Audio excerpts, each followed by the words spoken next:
Labas! Labas! Hindi ka nakalabas! Ginagalit mo talaga ako!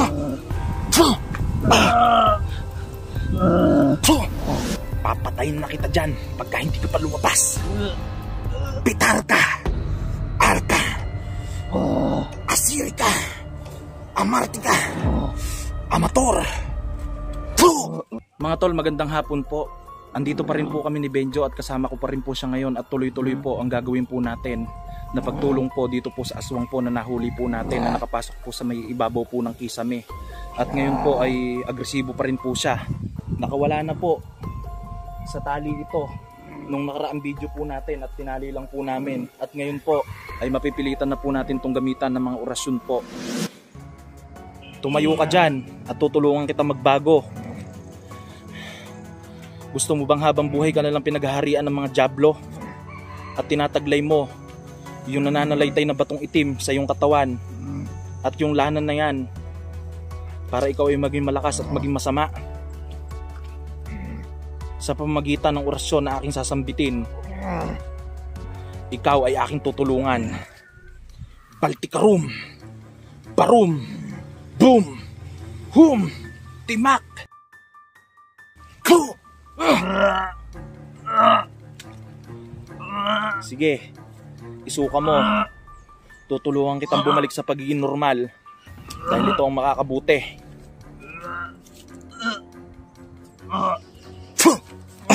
Iluha mo yan. Iluha mo. Diablong nananatili dito, lumabas ka. Sugat-sugat ka na. Hindi ka pa lumalabas. Huwag mo siyang pahirapan. Matigas ka talaga, ha. Hindi pa niya mailabas, mga tol, dahil nasanay yung diablo sa kanyang katawan. Ngayon ay susunugin kita sa katawan ng taong aswang na to. Atar, abrakatar, barmatar. Ano? Kaya mo pa? Hindi ka na naawa sa aswang na to. Lumabas ka na dyan. Ilabas mo ang itim na bertud na ginagamit ng aswang na to, kasabay ng paglabas mo sa kanya. Matindi ka talaga, ha. Ngayon ipapahirapan kita ng todo. Atar, abrakatar, barmatar. Ulitin natin yung pagsunog. Labas! Labas! Labas! Hindi ka lalabas. Ano, kaya mo? Tingnan natin ngayon.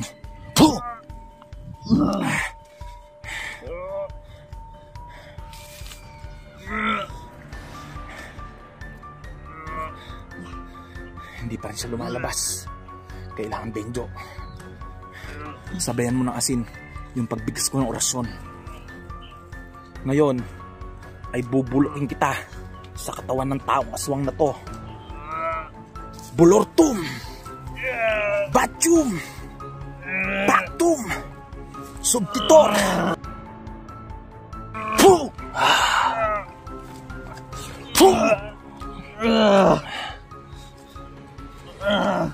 Ano? Hindi ka pa lalabas? Lumabas ka na. Nahihirapan ka na. Hindi ka pa lumalabas sa katawan ng taong yan. Lumabas ka kasama ng bertud na itim na ibinigay mo sa taong ito. Hayop kang diablo ka. Namimirwisyo ka na mga kagaya niya, kaya sila nagiging lubusan ng mga aswang at pumapatay sila ng mga tao. Labas! Labas! Hindi ka nakalabas! Ginagalit mo talaga ako!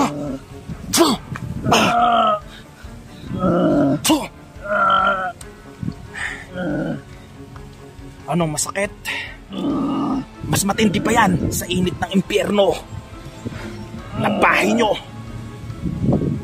Labas! Ano? Ngayon, ay gagamitan kita ng pinakamatindi. Diablo ka. Papatayin na kita dyan pagka hindi ka pa lumabas. Pitar ka, Arka, Asiri ka, Amarti ka, Amator. Ayun, nailuhan niya. Nailuhan niya, Benjo. Benjo, nailuhan na niya. Ayun, Benjo. Itim na itim. May naramdaman ako, Benjo. Parang lumabas na yung demonyo na naghahari dito sa aswang na to. Huwag kang mag-alala. Tutulungan kita magbago para maging ganap kang tao. Dahil tao ka rin, ginawa ka lang aswang ng mga demonyo na naghari sa'yo.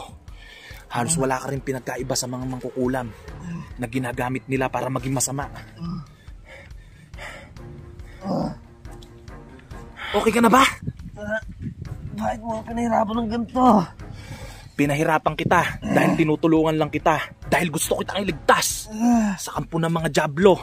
At nailuwa mo na ngayon ang mahikang itim. Pakawalan mo ako rito, maawa ka sa akin. Huwag kang mag-alala. Ginagamot lang kita at papawalan din kita dyan. Yung anak ko hindi makalakad dahil sa orasyon mo. Anong ibig mo sabihin? Bakit ka? Ko, dahil kami nasa tulay na inubos mo. Ibig sabihin, isa ka sa mga aswang sa tulay? Oo. Wala mo na ako rito, yung anak ko naghihintay sa akin. Ganun pala. Ano ba nangyari sa anak mo? Hindi makalakad dahil tinamaan ang orasyon mo. Hindi ko na yun. Pagalingin mo na anak ko.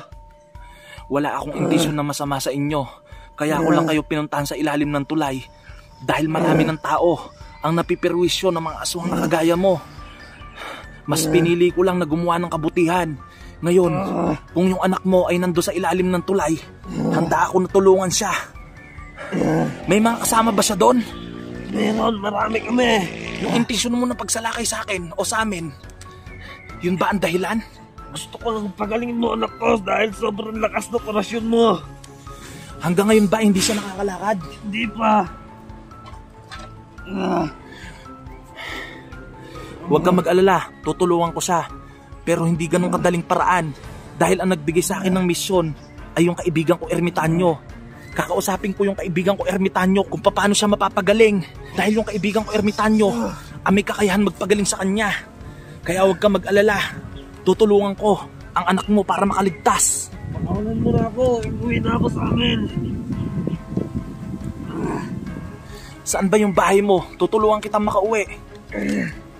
Malapit doon sa ilalim ng tulay.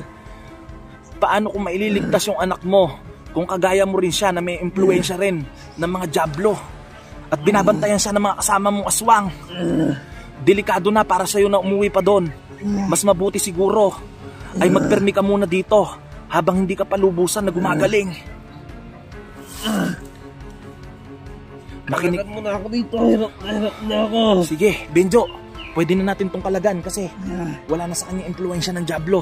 Tabanan mo mabuti yan, nakakalagang ko. Tutulungan kitang magbago at yung anak mo ay makakasama mo rin, huwag kang mag-alala. Tutulungan ko na makalaya sa mga demonyo yung anak mo, lalo na sa mga aswang na mga kasama mo. Ililigtas ko siya. Dahil pala sa pagmamahal mo sa anak mo, kaya mo nagawa yun. Hindi ko kayo gustong saktan, kaya ko lang kayo pinupuntahan sa ilalim ng tulay noong mga panahon na nagsisimula yung misyon ko doon. Dahil gusto kong makatulong sa mga tao, dahil maraming mga tao na piniperwisyo ng mga kasama mong aswang. Hindi ko na maakalain na ikaw pala ay naghihigante. Halika, halika. Iupo kita sa upuan. Huwag kang gagawa ng masama dahil orasyon ng kita, ha?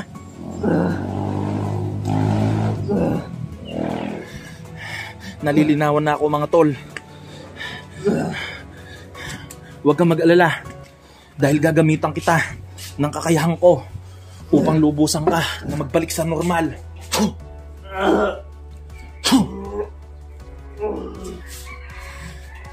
Nalinawan na ako mga tol. Isa pala to sa aswang sa ilalim ng tulay. At siya pala ay may anak daw. Ano ba yung anak mo, babae o lalaki? Lalaki. Huwag kang mag-alala. Gagawin ko lahat na makakaya ko para matulungan yung anak mo.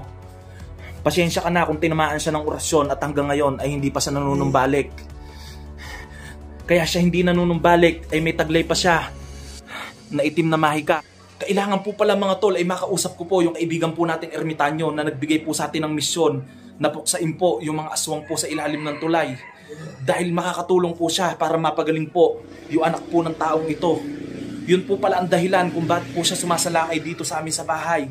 At ang punteriya po pala niya ay ako. Dahil nung sinimulan ko po ang misyon sa ilalim ng tulay, ang misyon pong ito ay binigay po sa akin ng kaibigan ko ermitanyo. Dahil marami na po sila na napiperwisyo ng mga tao. Ngayon mga tol, ay kakausapin po natin yung kaibigan ko ermitanyo para po matulungan yung anak niya na gumaling po at muling magbago, na magkasama na po sila at mabuo po ang kanya pong pamilya. Wala akong kaalam-alam na meron ka palang anak na ipinaghihiganti. At kahit ikaw ay aswang, ay nananaig pa rin ang pagtulong mo sa iyong anak. Hindi ko man kagustuhan na masaktan ang iyong anak. Ang gusto ko lamang ay matulungan kayo na magbago. Huwag kang mag-alala at kakausapin ko yung kaibigan ko ermitanyo para tuluyan ng mapagaling ang anak mo at ililigtas ko siya sa mga kasamahan mo na mga pinaghaharian ng mga dyablo. Wala na tayong sasayangin na panahon mga tol. Gagamutin kita, huwag kang mag-alala. Inuubo na po siya mga tol.